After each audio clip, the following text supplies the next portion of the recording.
Yeah, this is John from RunningDummy.com, and I'm here with Joseph Gray. Do you prefer Joe or Joseph?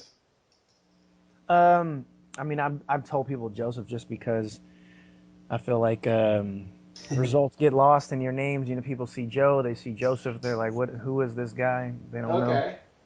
So I just tell people Joseph. That's my real name.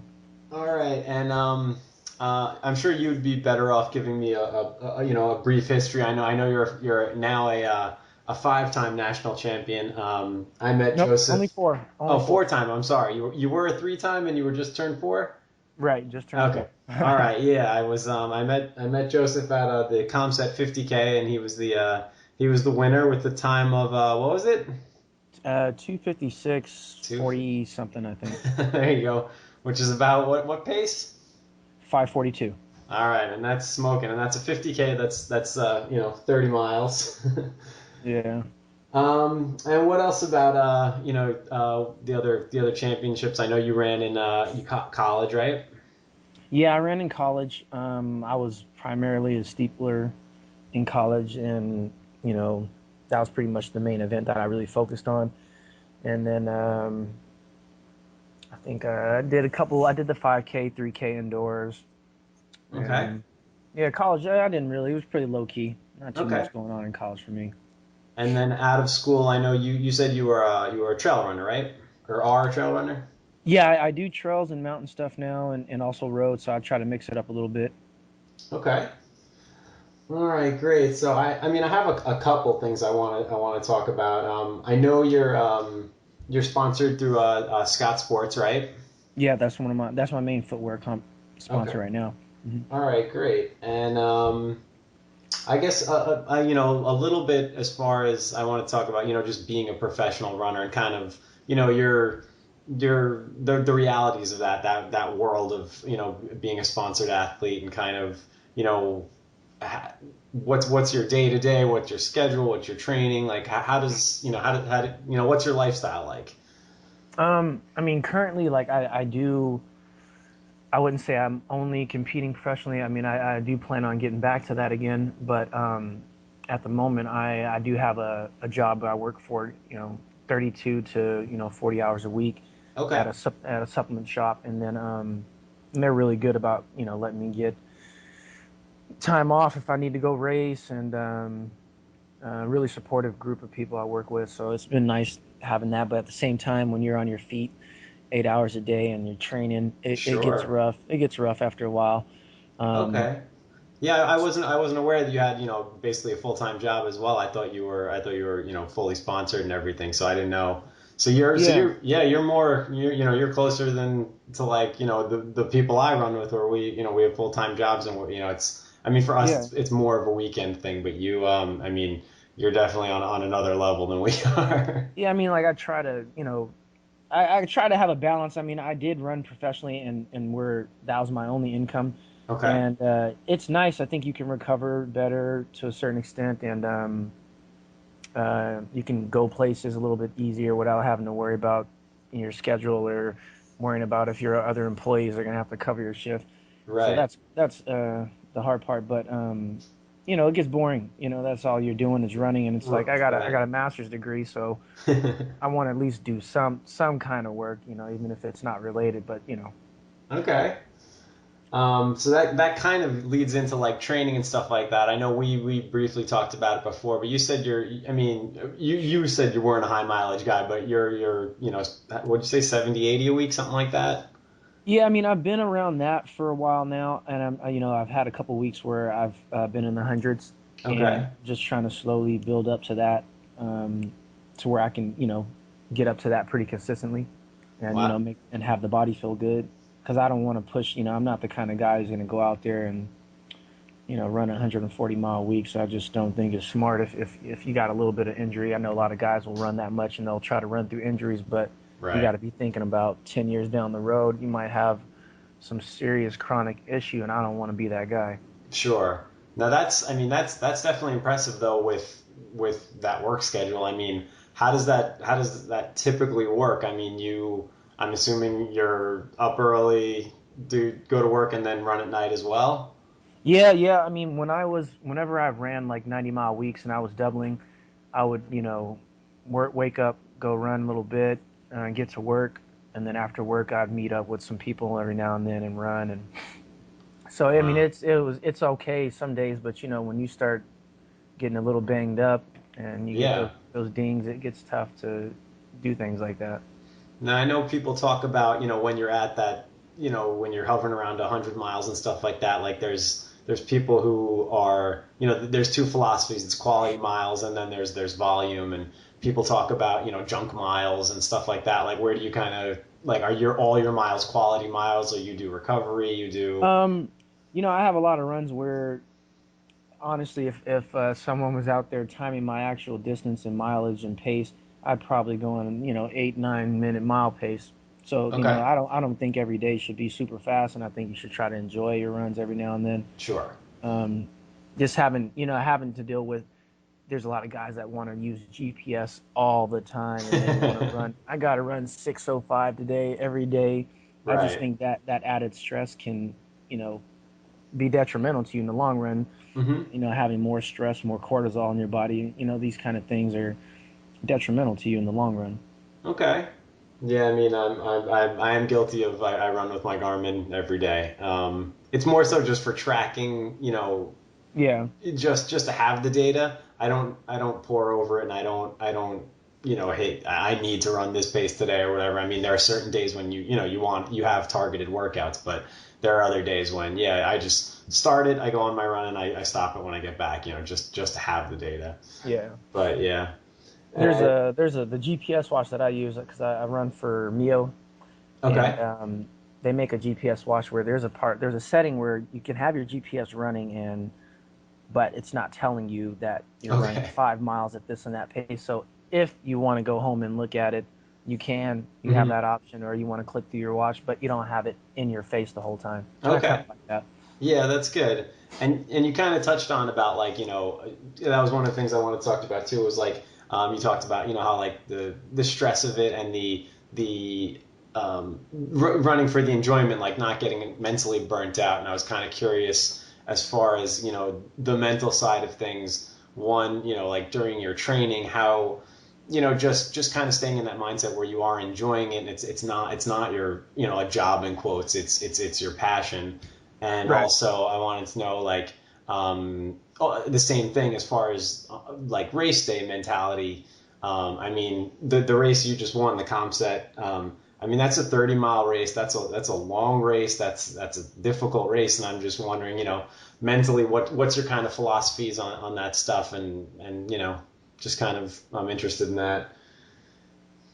Like in like my mindset, like going into a race or whatnot, or I guess a little training too. Like, I mean, it sounds like you put value on that, right? As far as I know, some runners who don't even think about it, they run out and they don't enjoy a lot of their runs. They're marking it off on their calendar, and yeah. they're getting their Well, miles.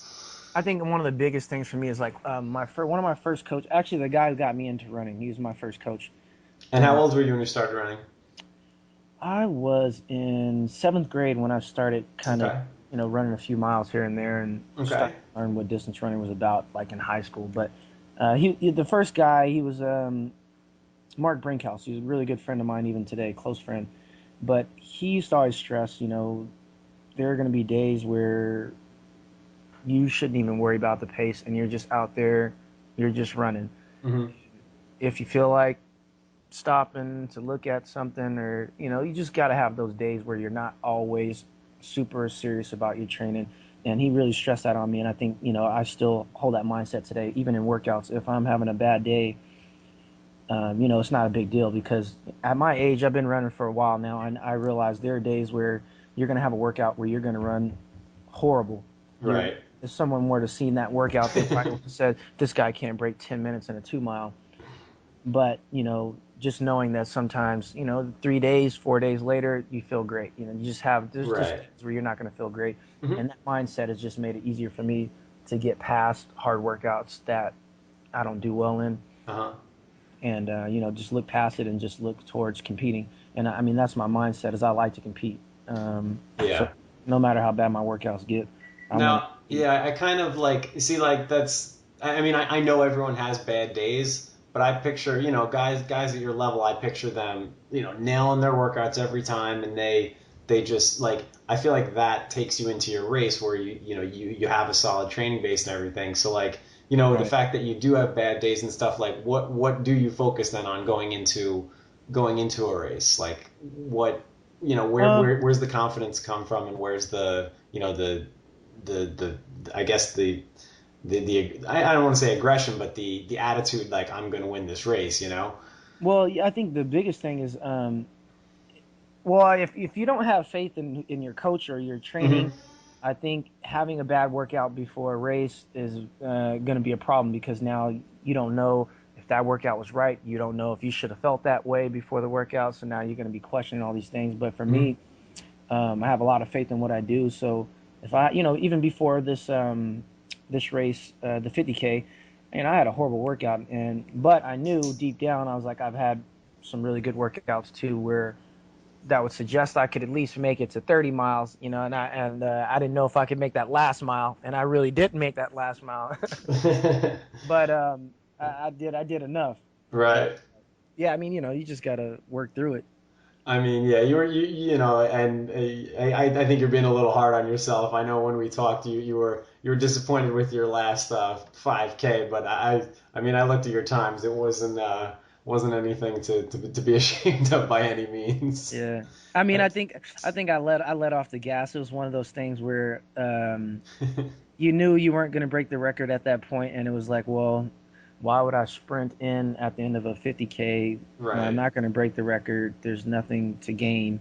And then it's how many times do you get to actually enjoy coming in, a championship, winning a championship, and just kind of getting to chill and soak that up. So Right. I kind of wanted to have that moment.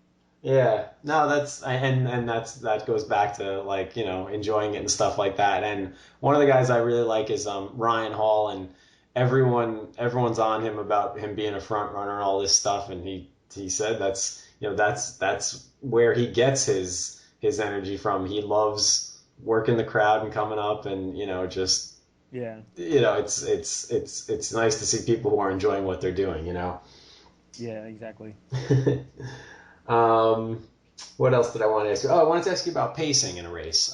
Yeah, training too, but more so in a race. Like, do you try and I guess for the longer distances, most of the people I talk to and stuff were marathoners and half and fulls and a couple ultra guys. But are you aiming for negative splits, even splits? Do you kind of run based on how you feel? I mean, particularly for this last race, I was hoping to, run with Wardian a little longer because he was the veteran, and I figured, he would know how to run the course. And when I saw the weather and I knew it was windy, I was like, well, it's obviously not a blazing fast day. Hmm. So at that point, I was thinking, well, even splits didn't really matter because after I was running alone, after the last 40K, going into the last 40K, I pretty much felt good and I knew I'd be able to win it at that point. Right. So there was nothing really to hold back. So I was like, well, I might as well just go ahead and throw in a nice Yeah. surge. And so I didn't try to negative split or anything, but typically you would probably want to run even splits if you were Yeah. going to run a PR. Right. Now you pretty much ran wire to wire, right? You were right in the front from the get go, right? Um, we not really. I mean, like I was in the lead for maybe 600 meters, and then Mordian went in front of me, and I passed him a few times on a hill or two here or there in the first 10K, but for the most part, he led the first almost 10K, and Okay. then he kind of fell back a tad bit, and then I just kind of went. Yeah. And that's it's for people who don't know that course, it's a 5K loop, and you ran it 10 times. Yeah, So it's the same, and it's not I wouldn't say super hilly course, but it's enough hills where when you yeah, exactly. yeah, that one, water stop when you're heading up that hill, it's like you do that 10 times and there's that hairpin turn, and it's a challenging course, and that, mentally, physically, everything. It's a hard race to Yeah, put together as solid a run you do. It's a great run. 'cause I think another thing too is you can't really capitalize on the fast parts of the course too much because we Right. had the headwind. Mm-hmm. So on the section where we had that headwind, I was thinking the day before when I had ran the course, I was like, wow, you could really run like 5-minute mile right here because it's flat, Right. and Yeah. then it turns slightly down after a little bit, but that headwind just really made it tough to to run 5-minute pace right there. Anyways, not that I was going for 5-minute pace, but Sure, on certain to run parts though. fast, Yeah. to run Yeah. fast in general, it just was tough at that point. Yeah. Absolutely. And then the hills do get hard. Yeah. It was. And how'd your recovery go? I know you said you felt pretty good afterwards, and you. Yeah, I felt surprisingly well. I wonder if I was wondering, before the race, I was like, man, I'm gonna be hurting for a long time, and Right. I just started training with some guys, and they were like, hopefully it doesn't take me too long to recover, so we can get back to working out again. And I And was like, this I don't know, man. this was your first real. This was your first real distance event, right? Yeah, I mean, it feels good to have done a 50K because I kind of felt like a chump, whenever I talk to an ultra runner and they say, Sure. "Oh, have you ever done an ultra?" And I'm like, I did a 28-mile race, 29-mile race, and that's not really an ultra ultra. I think 50K is where it starts really. I Okay. mean, anything over a marathon is typically an ultra, but Right. now I can say I actually ran one. But this was your first. Was this your first race over that? I know you said you did a lot of halves, right? Yeah, I've done a couple of halves in my life. I did. There's a race near my hometown here, and it's it's a trail race, and it's pretty hilly, and it's 29 miles, Oh wow. Okay. 28 miles, and it's a pretty good course. I mean, I could have trained there for this race, and I would have done just fine Right. because you can run fast because there's some places where it's fairly hard packed. You can run pretty quick on it. Okay. Now, do you split your training? Do you do mostly road, and or do your trails and road, or both, or Yeah, I mean, I do it all. It you're all just over? I a lot of times I'll decide where I'm going to run the morning of, Okay. when I wake up upon rising. All right, and yeah, I'm assuming you do. Is it just miles, or I'm assuming you do a lot of speed work. Yeah, you definitely got Yeah. to keep up with these guys nowadays, and 10Ks and half marathons. You still got to be able to roll pretty quick. So Okay. I do a little bit of speed work, Is and that like a once a week type thing, or is that what is that typically in your yeah, schedule? we'll usually go once or twice a week. Okay. And what's a typical workout and pace? If we were to be doing say K repeats, we'd be running the 250 lows or so. Okay. Wow. Maybe even a few in the 240s. Depends on who's at the workout. Right, yeah. You always pretty much run at the fastest pace, right? The fastest guy. You gotta stay with the pack. You don't want to leave somebody out there running alone because that's always a big slap in the face. Exactly. Actually, at ComSet, were you alone for a decent amount? Because I know that's tough too. When if you pull away from the pack, or if you're not running with the pack, it makes it difficult. Yeah, Yeah. yeah. Surprisingly, like he let me get a really big gap. Within like 400 meters or so. I don't know if he had stopped to grab something to drink or something, but I remember taking the lead just before 10K, and then probably by 11K, I mean, I didn't even really see him, so Oh wow. I was pretty much by myself at that point. And now again, because it's a looped course, I mean, they have the 50K going on, they have the 25K going on, Right. and so it's not like you're just in the lead. You're constantly passing people. Yeah, and going around and running into people, and Right. yeah, So. I ran into one guy I ran into wasn't even in the race. There's some guy just out there running because I was running behind him, and I thought I was coming up on the inside of him to make the left turn, Right. and or no, I was coming up on the right side of him, and I thought he was going to make the left turn, and he keeps going straight, and Oh, yeah, I'm looking at him like, hey man, the course is this way, and he's like, I'm not racing. Yeah, so I'm assuming that that definitely affects your time. It's not like a race where again you have the lead and there's no one in front of you besides a pace car Yeah, or whatever. yeah, So, yeah. so It's a good course where if there was nobody, if you didn't have to go around people, you definitely could run a little bit faster. right. Because there's, obviously the race grew big time, so there's a lot of people there this year. Right. As far as cross training, you do a lot of that, or you typically just run? Yeah, if I'm hurt, usually I just don't run. I don't do anything. Um, like I said, I just feel like it adds stress if you got to cross train Right. or if you got to stay serious while you're hurt. I don't think it's good. I'd rather just take the time off and heal up. And No, but when you're healthy though, do you incorporate cross training, or you just run? I usually just run. I mean, Yeah. I still do enjoy riding bikes every now and then. Okay. Um, but in terms of like elliptical or something like that, that's not for me. Okay. And I know there's a big there's a big movement now towards there's a big focus on form. Like if you pick up Runner's World now, they're talking about form and how Ryan Hall's got the perfect stride and all this stuff. And they Yeah. that really wasn't an issue. I mean, even 5 years ago, no one really cared about form. It was the shoes and this and that. Now everyone's getting away from shoes. It's barefoot and it's minimalist. And what do you think as far as all that goes? um, yeah, I mean, I think it's hard to say, because how you define form is, too many variables involved. You could talk Right. to two different coaches, and they'll focus. One person might focus on your arms and your swing, Hmm. and another coach might say, "Oh, it's all about the foot plan and his lift and his drive." Hmm. For me, I think really you can swing as much as you want up top. You don't want to swing so much that it's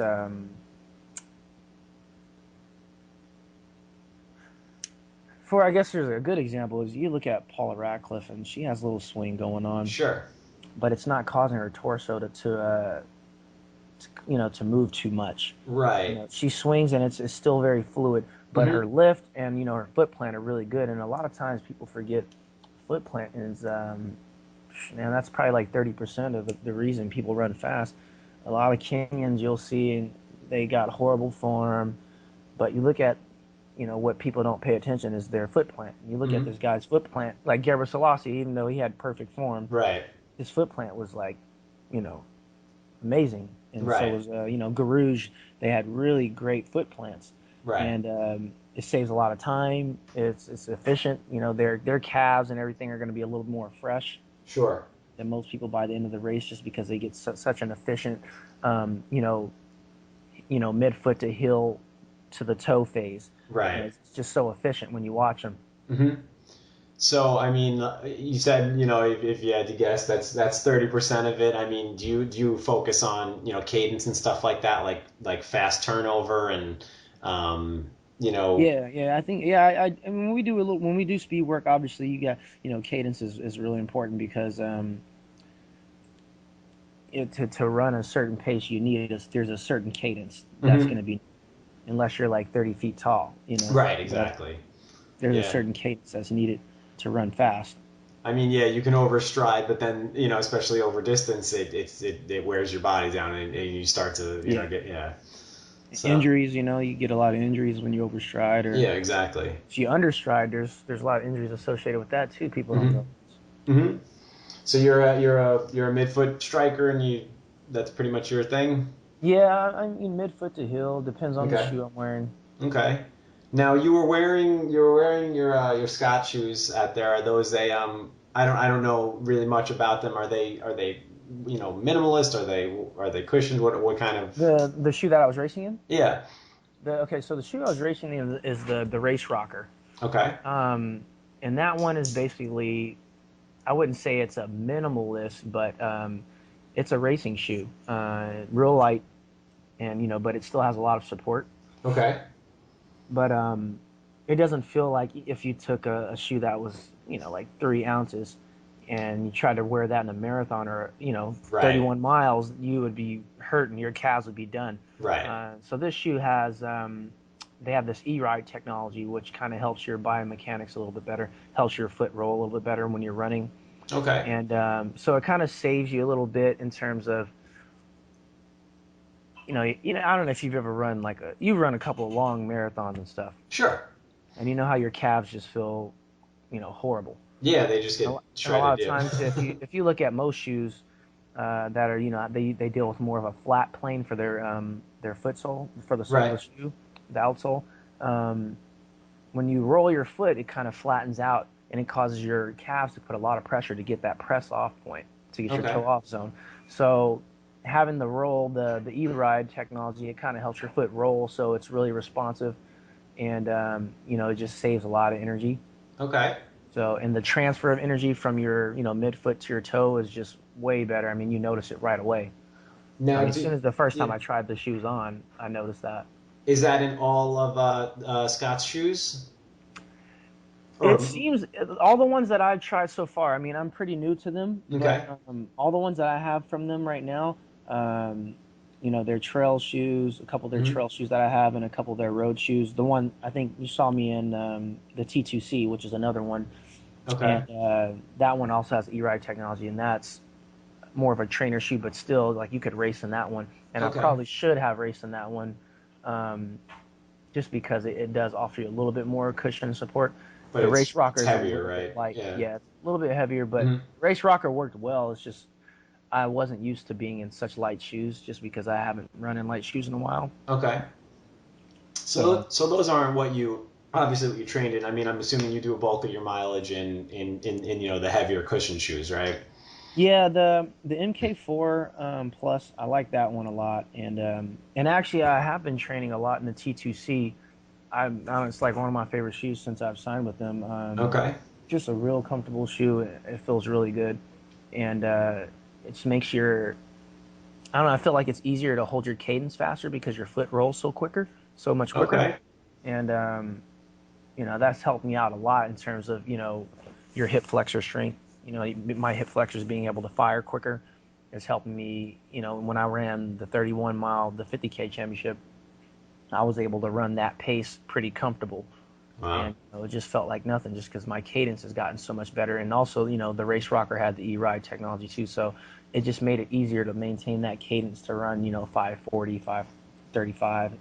Wow. Okay. I mean, I'm sure it's not just the shoe, but I mean, I guess at those paces, like you're really noticing anything that helps, like you said, if Yeah, yeah. just getting I needed yeah everything I could get, man. That's because I was really concerned about that distance, taking yeah risk and going that high. right. I mean, I know if I put those shoes on, I wouldn't be running 530s, but maybe I'll see a yeah. You might, you never know. If Maybe if that we'll have to get you a pair, man, so you can check them out. if that was true, I'd they couldn't keep them in stock fast enough. But yeah, I would love, we talked about it offline, but I would love to, do a review of some of these shoes up for the website and everything. Yeah, You we can know, set that up, man. That'd be that'd be great. love to get you a pair so you can see what it's like, man. Because I know Awesome. you got a couple big races coming up, so. I'm working on it. Yeah, we half next weekend and then full May 20th. I'm getting ready for, which should be interesting. That's a good schedule. But while we're on gear, I wanted to talk. I noticed you were talking with one of the guys that's in the Northport Club about the recovery shoes, which is something I know nothing about. And you said that it's pretty big in Europe, and you started using them, right? Yeah, I'm gonna be getting some more here pretty soon, but yeah, I mean, it's kind of funny. Like when I was in Europe, I just noticed it a lot. Like mostly after, if you saw a marathon, like a long race or ultra or a mountain race, you see Sure. a lot of guys hopping these, recovery shoes. And then basically what it is, after a long race, a lot of times your feet are going to be kind of sore. You might have a blister here or there, so they're just a little bit loose, really soft and comfortable. And the one that I'm going to get it also has the E-Ride technology in it. Okay. So if you're just walking around after your race, but you could also cool down, do a short cool down in them. But Okay. it's just a post run or pre race shoe. Okay. And I guess you feel that makes a big difference. I've noticed it. Yeah, I've noticed it. Just after you get done, just having something else to put on, because when you get done doing a hard workout in a shoe, you're gonna have some hot spots on your feet a lot of times, and especially if it's a long workout. I don't care how comfortable the shoe is, Right. how great the shoe is.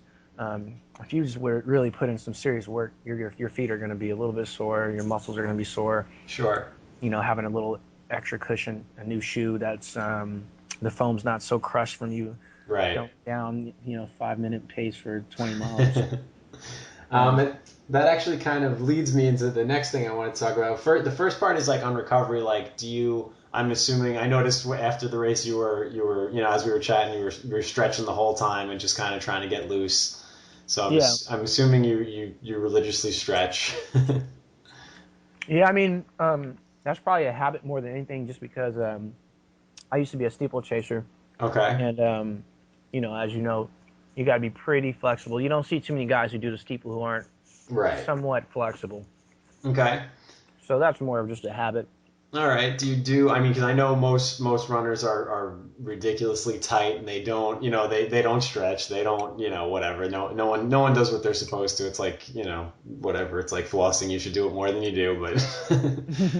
I was gonna say, as far as like, I mean, do you do the ice baths and the foam rolling or any of that stuff? Or you pretty much just kind I'm of I have so many theories against the ice bath. I just okay. don't like it. And I don't think it's good for you. Um, Yeah, I can definitely see that. it's not good for your tendons to be, because people don't realize this, but you have a lot of tendons in your feet that Hmm. just do not get blood very well, Right. and other smaller tendons, and then also, when you get in there, you're not even, if you ask a doctor like a podiatrist or something, how long should I ice, say, this tendon across my second metatarsal? Hmm. They would never tell you to do that for 15 minutes. Right. It's just pure stupidity to put any kind of tendon like that under cold water for that long. Right. But I think isolated icing would probably be a cool thing. I don't have that technology, but Right. I would use it if I had it. And yeah, it's funny. We talked about a couple of things. One guy was one of the guys I run with. He's actually my neighbor, and he ran the race on at Comset too. But he plantar's a big injury among runners, and a lot of people are like, oh, if you freeze a Poland Spring bottle and then roll your foot on it. And he's like, that's the stupidest thing I've ever heard. You're trying to stretch a muscle as you're icing it, which I mean, it's the same thing. Like, Yeah. you're trying to loosen something up as you're icing it and constricting it. I mean, it's Right. Right. Right. yeah. So yeah, it makes a lot of sense that icing your feet and it probably does more damage than good. If you Yeah. want anti-inflammatory and stuff like that, there's foods you can eat. There's Oh yeah, definitely. A natural anti-inflammatory is the best way to go, so your liver doesn't hate you later on. right, right. And that leads into the next thing I wanted to talk about, which was like I guess nutrition and fueling. I mean, if you want to just give me a little mindset as far as I'm sure you eat healthy and whatever, but just kind of a little insight as to your philosophies on that. Well, I think I hear. I'll trade you a little secret. I don't eat super healthy. I'm eating healthy as we speak, though. Okay, I think I heard a spoon. Right? What do you do over there? That was that's risotto. Oh, there you go. It's one of my favorite dishes. But Okay. in terms of like nutrition, my biggest thing is um, consistency, and and giving your soul what it wants every now and then too. So Hmm. a lot of times I'll eat a whole pie or a whole pizza, um, because I feel like it's okay every now and then. If you really want it Sure. and you're not being gluttonous, because most Hmm. runners can eat a lot. I mean, a Right. lot of people look at me, my coworkers look at me, and they're just like, "Man, how do you eat so much?" And it's like, You work a and lot, yeah, a lot of runners, Yeah. we run a lot of miles, and then we're hungry, and I'm not the skinniest guy in the world. So So nothing crazy as far as you're not a vegetarian. You're not you eat white bread. You're not I like to try I like to try vegan dishes every now and then, or Mhm. vegetarian, but I definitely not a vegan or a vegetarian. Okay. Uh, I'm very carnivorous. I love my meat. Okay. And I think it's very necessary, if you're a distance athlete, to have red meat, just because you get heme iron from it, and this is the most absorbable form of iron. No matter what anyone says, it's if you're a vegetarian, it's very difficult to get a good source of iron because Okay. it's non-heme. So All right. And that kind of leads into the second part of nutrition, which is fueling. As far as like Comset's a great example. Like what do you do beforehand and during for a 31-mile race? um, one of my biggest things right now is that I've started to add back to my regimen over the last few years is making sure that I actually do eat breakfast. Okay. I used to, many years before, especially for long races, I used to think that, you want to keep your stomach pretty empty, um, you know, maybe have a power bar, something like this people used to eat back in the day. But what I've found is, getting nutrients in your body, letting your body store it, just something very simple that your body can store glycogen really easily and not too rough on the stomach.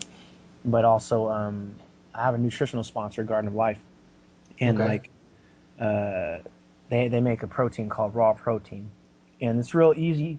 It doesn't taste like too much. It's vegan, vegetarian, and it's raw, so very, assimilates in the body really easy. And I'll have that, a couple hours before the workout just to get some extra protein in my diet, just for long storage of energy.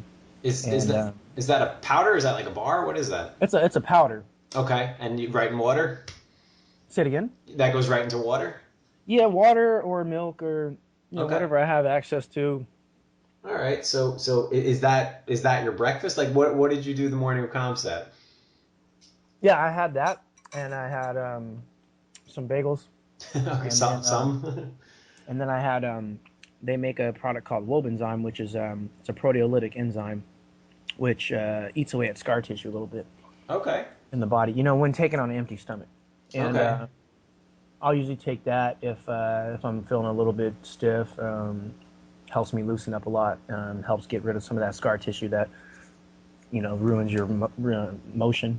Okay. Your range of motion is very easy to decrease big time when you have a lot of scar tissue. And Okay.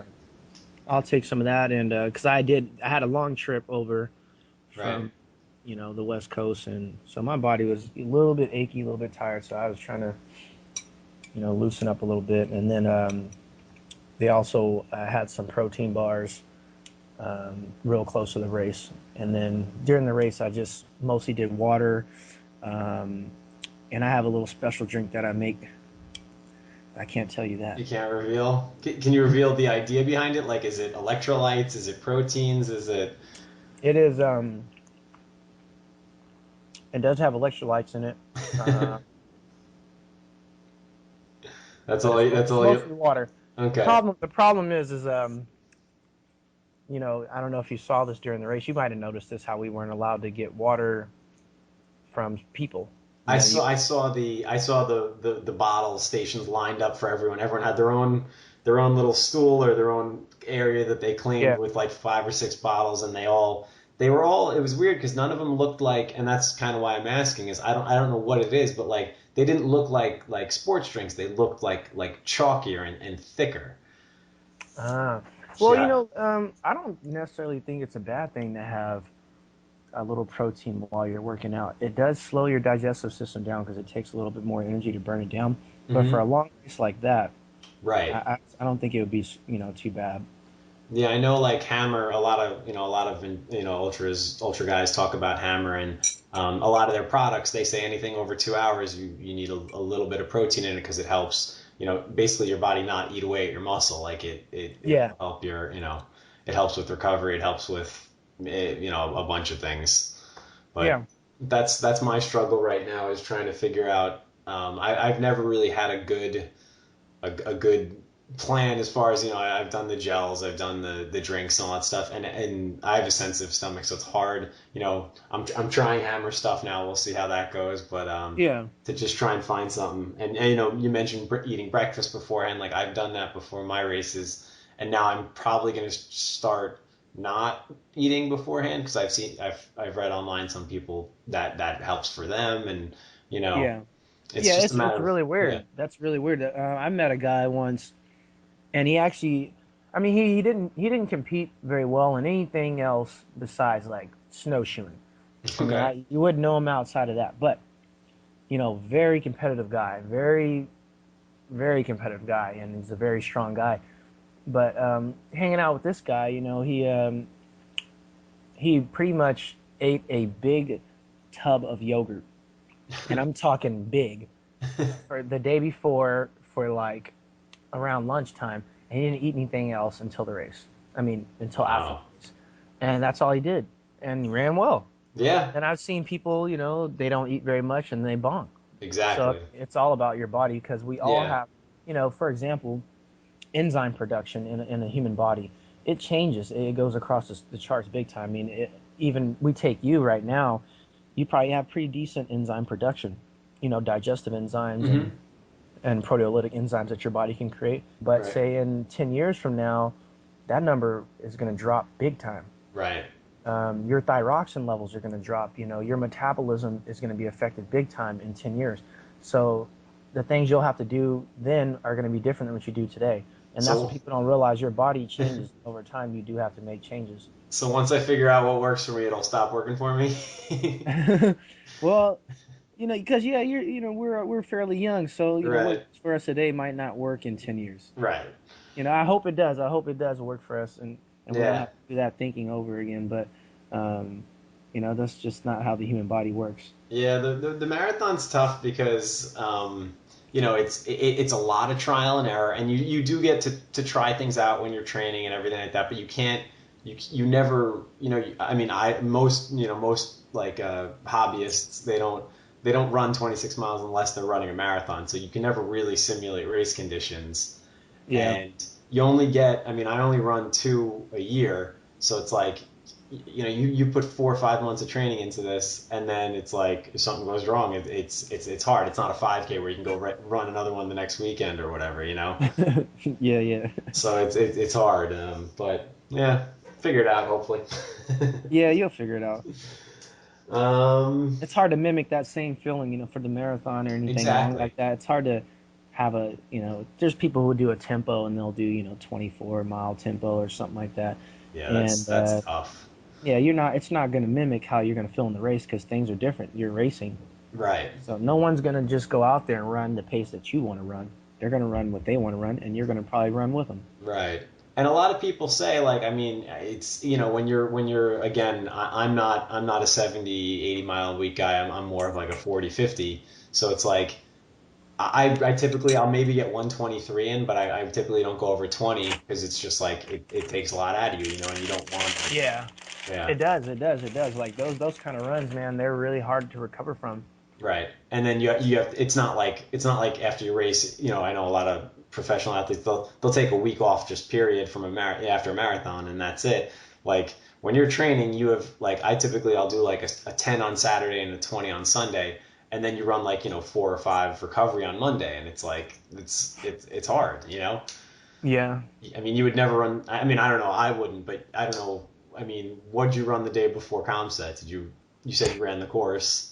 Yeah, I just ran the course. I ran probably about 4 miles or so. I Okay. was feeling pretty good. I wanted to go longer, but glad I didn't. Yeah. It's easy to get excited and run too much before a big race, Sure, absolutely. especially if you're feeling pretty decent. And did you taper at all, or no? You just kind of went right in. Yeah, I definitely think I tapered pretty good. I think I got that right this time. Sometimes you get it right, sometimes you don't. But Right. I felt pretty good. I think body wise the morning of the race. That's great.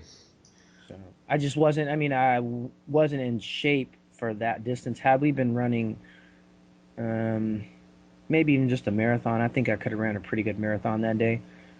But Hmm. the 31. Do you know where you were at the 26 too? Do you know where you were at there? Um, I was a little bit confused on that. I'm trying to think what we came through. Because I don't know where. Well, I mean, I know about where we were. I looked at the mile at that point. It was like 26. I have it. It's on my watch. I'm sure. Sure. I didn't look at it. I mean, no, if you were running a roughly a five, what at that point you were like a five. For the most part, you were 5:30 pace. You said 5:40. Yeah, 5:30 ish. So I bet. I think it was like got to two. be 2:30s, 2:30. Yeah. No, no, it was under 2:30 by quite a bit. Oh wow. Okay. Oh yeah, because yeah, you have the other. Yeah. Yeah. So Because I didn't really start dying until, maybe 25, 24 miles. But okay. I made it through 26 pretty decent. Now, at that pace, like if you're 220s, I mean, are you looking to go for kind of the more mainstream ones, the marathons, like just try and show up at New York, Chicago, whatever, I've thought and about it. I've thought about yeah. it. Yeah, I just it's hard to fit that into my schedule because mountain running is something that I really enjoy doing, and Hmm. a lot of the big marathons are in the same months as big mountain races, Right. and you know I enjoy running mountains more than I do on the road. Okay. All right, and then what I did was I put on Twitter and Facebook that I was going to be interviewing you, and I asked if anyone had any specific questions. And one of them, which was interesting, was they were asking about just kind of avoiding pitfalls. Like what's your what's your biggest like tips you can give, or how do you stay so consistent? Um, I think if you don't put a whole bunch of thought into it, is the best way to be consistent. A lot of guys will think, for example, if you're running 800 and let's just pick a random time, but say their PR is 2:30 for the 800, and now they got a race in a couple weeks, and they're in great shape, and now they're saying, oh, I wonder if I'll be able to break 2:30, and it's like, don't think about that 2:30 anymore. Think about competing and running fast. Like, Hmm. just you don't look back at your past races too much, Okay. and become so objective that you're looking at your times and trying to beat them all the time. I think you just really got to stay focused on and stay going ahead and thinking about the future. Okay. I think that's the biggest thing for me. I think that has been my biggest thing, and not focusing too much on when you do have a bad day, because it's Right. bound to happen. And I just realized that it's gonna happen. You're gonna have a bad day. Uh, Right. if you're a steepler, and this was my biggest thing. I was really consistent about. I never fell down in a steeple, except, I mean, my first steeple I fell down, Okay. but my thought after that was, I had a guy who I was able to, me and him got a chance to really work together when I was kind of coming up in the steeple, and he used to always tell me, he was an older guy. I think I was like a freshman. He was like a senior. He used to always tell me that you're gonna fall down. It's gonna happen. And thankfully I fell down that first one, and still won, because had I not won, I don't think I would ever done the steeple again. Wow. But in college, that was always my perspective, is going into the race at the start line. I know there's a possibility I might get hurt really bad, and just Right. accept it, and just accept it for what it is, and just continue to do what you do. Okay. Cool. Um, and kind of wrapping up here? What are your upcoming plans? What's next for you? Um, at the moment, I'm gonna get ready for the Washington State Road Running Championship. Okay. Um, is in May, early May, and I'll be preparing for that. It's going to be tough to win it again. There's a lot of good guys. What's the distance on that one? 12K. Okay. And I assume you won that already. You Yeah, alluded to. I've won it a couple times, Okay. and I've also lost it. So Okay. it'll be tough to win it this year for sure. A lot of the I'm actually just started, got some new training partners, and we're gonna start meeting up. We only got a few workouts before Comset, because obviously they weren't doing 50K training, so Right. I haven't really had a chance to work out with the guys yet too much, and so I'm excited to Okay. work out with a group again. And what's your PR on that course for the 12K? 36, 20 something, Wow. 25. So it's a tough course. Yeah. I mean, they've I don't know if Micah Kogo rings a bell, but he was a 26:30 guy, and I think he only ran like 33 something there. So to give you an Okay. idea, Yeah. it's not an easy course at all. I mean, a lot of guys think they're going to go out there and run their 10K pace. It's not Right. going to happen. Right. Okay. And yeah, as far as you have anything else to plug, any other sponsors you want to mention, anything else you want to just get out there? um, I mean, not really, man. Okay. Now, I appreciate you giving me the interview, though, and Yeah. No. it was real good meeting you out there, man. Yeah, I appreciate you coming in, and congratulations again on the win. That's awesome to have a fourth national championship, and I definitely appreciate it. Thanks for coming on. Yeah, hopefully I can add a few more this year. All right, great. And yeah, that's it. So I'm John from RunningDummy.com, and thanks to my guest Joseph Gray, and check out RunningDummy.com for more stuff. And Joe, where can people find you? I know that you're on Twitter, right? Yeah, I'm on Twitter, twitter.com/Joe Jeezy, Okay. JoeGeeezi. Okay, and And that's probably the best way for people to keep tabs on you. yeah, definitely. I mean, I keep everyone updated on there and my sponsors updated. And, if I do a blog post or anything like that, I'll definitely put it on my Twitter account so people can check it out. Or, if I make a video or, interesting picture that I got, Hmm. I'll put it all on there. All right, great. All right, well, thanks again, Joe. All right. Thank you, John. All right, take it easy. Take care. Bye. Alrighty.